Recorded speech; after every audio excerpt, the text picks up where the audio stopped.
when we were in Mexico and participating in the Dias de los Muertos celebrations from both a secular perspective, but also from Aztec Mayan traditions that continue to be honored in certain regions of Mexico, where the distance between the living and the dead was not observable. You couldn't see it.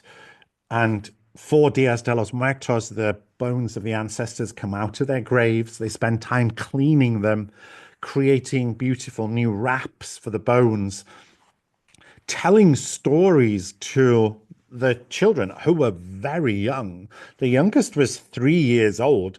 And to see a 3-year-old little boy with the femur of his great grandmother happily, very Wow. happily Yeah. cleaning it, Mm. taking the dust off of it, listening to his grandmother telling him stories of, and the stories were relational. So he had a femur, which for a 3-year-old is pretty big, you know. Mm.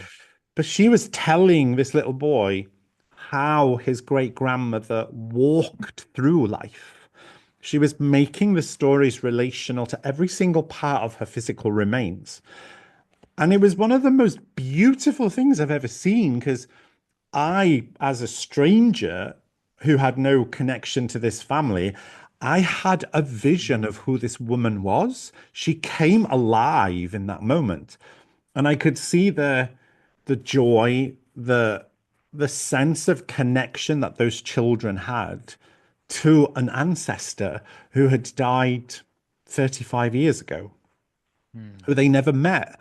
But in that moment, she was alive and it was indisputable. She was present, and that presence didn't need to be a ghost.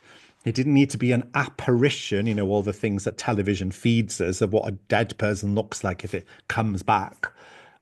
It was none of that. It was presence, the sense of someone being there by the collective narrative of the people who were pulling her from the very fabric of the universe's memory itself.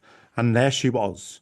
And it was deeply touching. And then to look around at my camera crew, my director, my producer, all crying, grown men who I have never seen cry before were Mm. weeping in this moment. And I'm like, whoa. And afterwards, when we were talking about it, they all said exactly the same thing. They were like, she was there. We could Mm. feel her presence.